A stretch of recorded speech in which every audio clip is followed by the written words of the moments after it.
My name's Pat Walker, and I moved to New Hampshire about, well, we won't go into that. When my children were young, I felt that pursuing my first occupation, which was nursing. I graduated from Emory University in Atlanta, Georgia. But at that time, you had to work 8 hours a day, 5 days a week. And this didn't seem to work with raising a family. So I decided that I would turn to my avocation. And I went to a couple of recitals, and I thought, yes, I definitely need to go to my avocation. So I began teaching ballet in Kentucky and then moved into Concord. And I have a really deep sense that ballet and dance is an art form.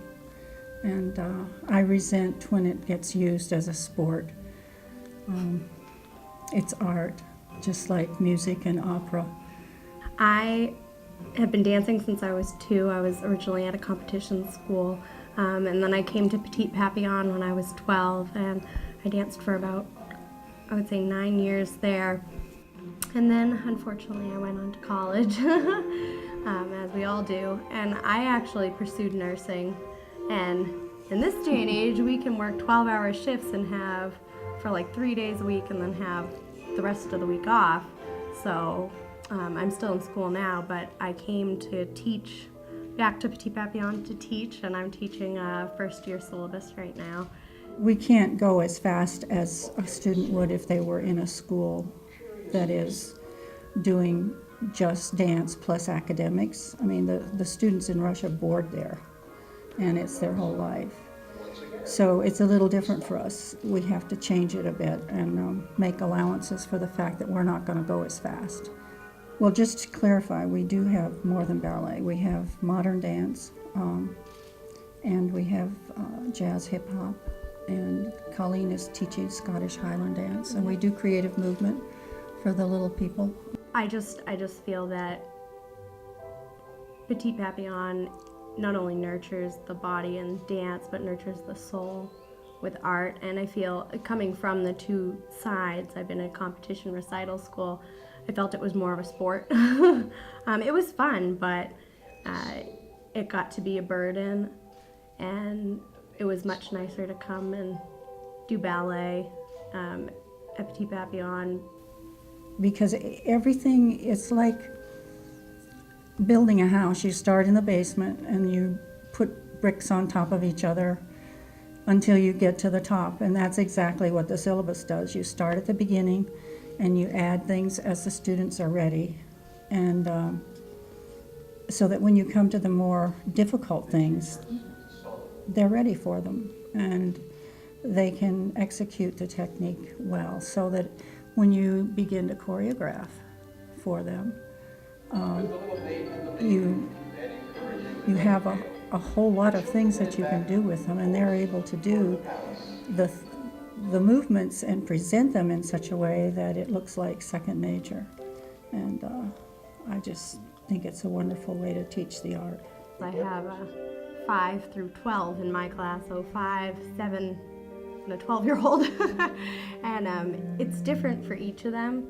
The 5-year-old wants to be like her older sister, who's 12 in my class, who has seen dance on TV, and there's a lot of dance shows out there. And also she's gone to ballets, and she's like, oh, I want to be like that, that ballerina.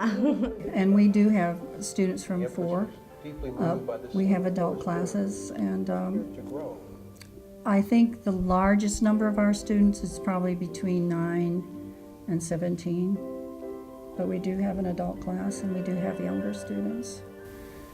So try to fit all needs. It's a great workout. It is a great workout. And some of them have said when they came in that they didn't, they had always wanted to take dance but never had the opportunity. Yep. So that's the motivation for quite a few of them. And for those who have had dance before, it's probably, aside from being a great fitness endeavor, for stress release, it's got to be right up there in the top. And I think that's why teenagers especially try never to miss dance class. Yes. I've had them tell me, it just makes me feel so much better. Even though I've got homework taller than I am, I have to come here and get rid of the stress before I can really concentrate on the homework. So that was me. That was definitely me. It's still me. Yeah, I mean, any kind of exercise, any kind of physical activity, releases chemicals in the brain that make you feel good. And dance is so wonderful. You've got the classical music that's just beautiful to listen to, and a character in a play or a ballet, you know what they're supposed to be doing as far as the script or the storyline, but you have to internalize that for yourself and say, now if I really was, say, the empress, or if I really was the ambassador or the little maiden, how would I really be feeling? What would my emotions be, and how would I portray them? I think that it's a good lifestyle, because they get good socialization for the little kids. They learn to make friends. They learn that everybody is different and moves differently and acts differently, but that everything's beautiful no matter what you're doing or how you're doing it. And it sets a precedent to always be active and moving. one of the comments that I hear most of all when people come to one of our performances who've never been before, they'll say, I had no idea. And I think, well, why don't you encourage everybody else to come? Because they probably don't have any idea either. They think it's a recital, and it's not. It's a real ballet. And I think it's like Mrs. Walker said before, a stress release, and it helps you forget about certain things, like in the 20s, and in the 30s when they went to the cinema to forget about the war and everything. It's like that almost. But for children, it's, a little different. They can just get lost and be children. Give us a try. You'll be surprised because you'll like it.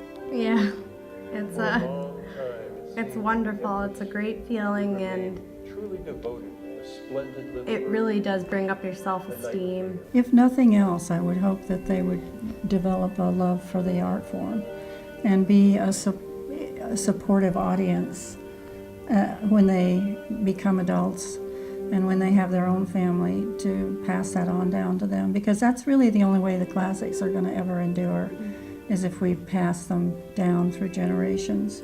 An appreciation of the arts is pretty important, I think, because that's really what feeds the soul, in my humble opinion. It allows you to expand your world, and I would encourage people to come and see our productions, because they are not recitals. Recitals are one thing, performance productions are another, and I don't think people have experienced dance performance as much in this area as they could, and I think they have a nice surprise waiting for them, because that's the reaction we get from everybody who comes new to our productions. You can do it throughout your entire life. I work at a residential facility for Alzheimer's patients, and I was just dancing there the other day for the residents, and they thoroughly enjoyed it. So you can do it in any avenue that you go into. You can use it to your advantage, and it makes my heart happy to dance.